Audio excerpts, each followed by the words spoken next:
Hey hi everyone, welcome back to my channel. চলে এসেছি নতুন একটি ব্লগ নিয়ে আপনাদের সকলের সামনে। আজ নবদ্বীপে আমাদের দ্বিতীয় দিন, আর আজই আমাদের বাড়ি ফিরে যেতে হবে। তাই ভাবলাম এখানে যখন চলেই এসেছি, কেননা পোড়ামাতলায় একবার পুজোটা দিয়ে আসা যাক। তাই সকাল সকাল বেরিয়ে পড়েছিলাম পোড়ামাতলায়। চারপাশে অনেক দোকান ছিল, সেখানেরই কোনো এক দোকান থেকে আমরা ডালা নিয়ে নিই পুজো দেবো বলে। এই যে দেখুন, ডালাও নিয়ে নিয়েছি। চলুন এবার তাহলে পুজোটা দিয়ে নেওয়া যাক।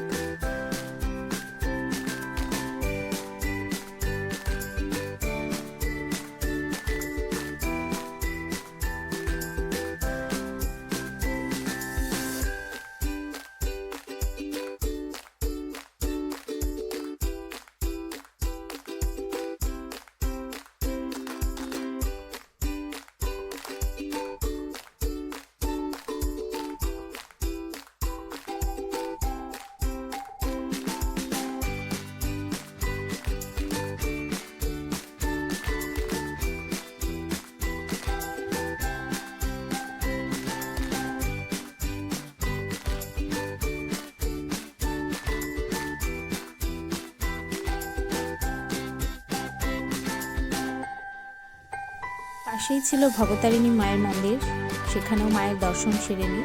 এরপর আমরা চলে যাই একটা শিব মন্দিরে। পোড়ামাতলা থেকে বেরোতেই বাহাতেই পড়ে শিব মন্দিরটি, সেখানেও আমরা দর্শন সেরে নিই। এরপর আমরা চলে যাই সোনার গৌরাঙ্গ দেখতে।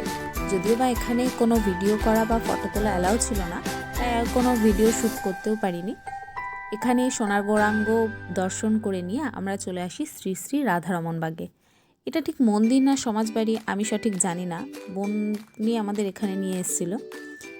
এখানের অ্যাম্বিয়েন্সটা না ভীষণ সুন্দর ছিল। দুপুরবেলা গেছিলাম ঠিকই, কিন্তু সেই সময় পুজো, আরতি, কীর্তন সব একসাথে হচ্ছিল। এত ভালো লাগছিল যে ওখান থেকে বাড়ি আসতে মনই চাইছিল না। আমরা চারপাশটা একটু ঘুরে দেখছিলাম। চলুন আপনাদেরকেও একটু ঘুরিয়ে দেখাই।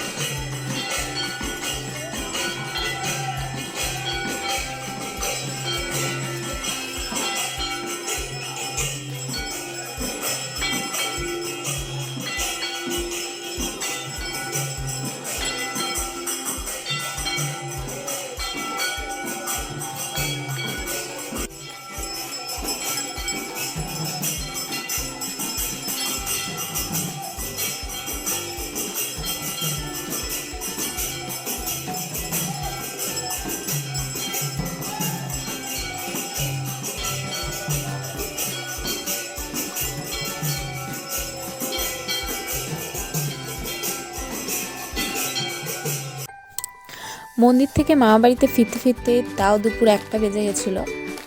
আর এই বাড়িতে এসেই প্রথমেই চোখে পড়ে হনুমান।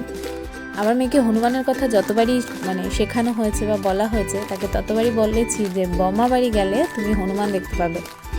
আর এটা তার প্রথম দেখা সামনাসামনি, সে তো ভীষণ খুশি। আর ও কেন, আমিও বহু বছর বাদে এরকম সামনে থেকে হনুমান দেখলাম, তা আমারও বেশ ভালোই লাগছিল।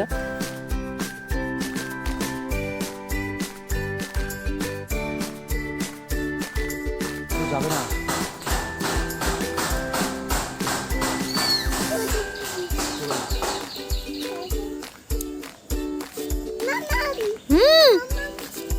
কি মা, ওখানে ভো ভো ছোট্ট বেবি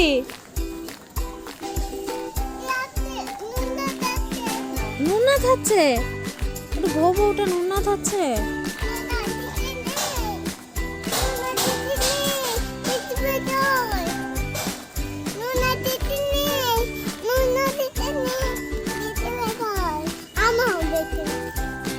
এখন প্রায় 3টে বাজে, আর এখানে চলছে খাওয়া দাওয়ার প্রস্তুতি।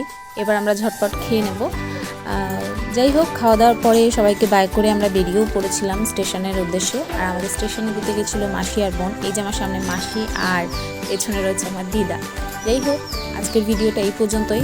ভিডিওটা কেমন লাগলো অবশ্যই জানাবেন, আর চ্যানেলটি সাবস্ক্রাইব করতে একদম ভুলবেন না। আজকের মতো টাটা।